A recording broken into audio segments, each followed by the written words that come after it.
Well, for more on countries trying to attract Chinese tourists, I'm joined by David Becker from New York. David is the CEO of Attract China. Welcome to the show. Good evening. So what are some of the ways that countries are trying to differentiate themselves when attracting some of these Chinese tourists? Well, I think what we're seeing is red lanterns being raised all over the world, everywhere from Berlin to Edinburgh to New York and, of course, Thailand. In Edinburgh, Scotland right now, they actually have lit up the Edinburgh Castle and the Scotch whiskey experience in red. Moultries, which is a luxury shopping street, is hanging up red lanterns and providing special promotions for Chinese visitors. Over in Tokyo, meanwhile, SoftBank's Pepper robots are taking orders in a cafe where people can both order and then pay with Alipay, and even have a Chinese greeting and gestures, all in their native language. So countries are certainly really trying to make their best efforts here. Now, what about the individual companies and the businesses once the visitors arrive? How are they planning on really welcoming Chinese tourists and making themselves more appealing? Well, because people are often traveling, what has traditionally been a sort of a trip home to be with family. Many people are now going with their families overseas. They have the time to do it.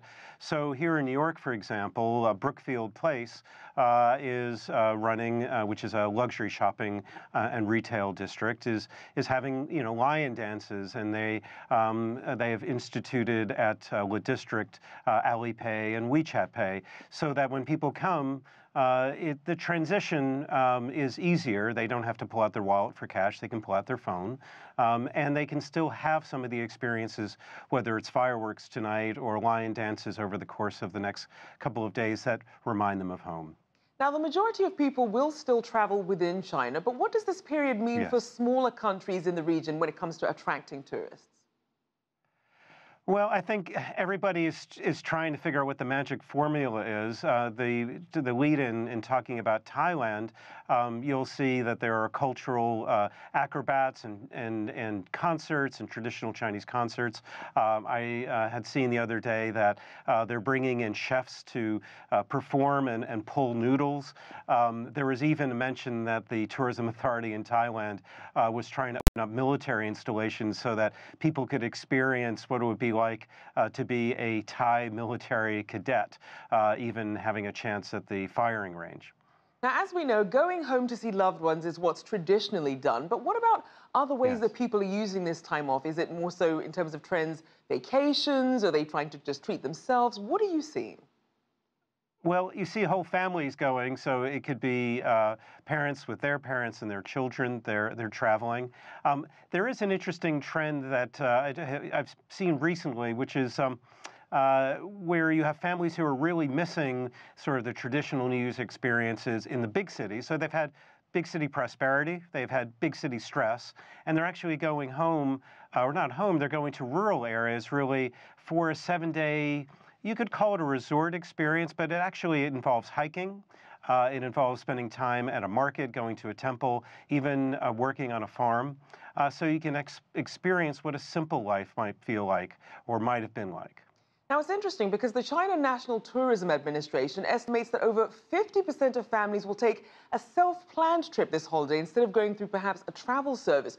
What does this tell us about the sorts of experiences that Chinese travelers are really looking for? Well, I think the word experience is key there. It's not about seeing 8 cities in 6 days. They really want to have a unique experience, something perhaps that nobody else has done. So whether it's seeing the Northern Lights in the Arctic or finding a cool bar in Brooklyn or something unusual to eat in London. I mean, all of this is part of the experience. So this notion of the free, independent traveler who is really looking for something different, an itinerary that nobody, typical group tour is going to be able to provide, is incredibly important. The challenge is that there's not been traditionally a lot of information for them to do that, but you're seeing a very quick acceleration as people look for something authentic and original. Well, thank you so much for your insights. David Becker, the CEO of Attract China.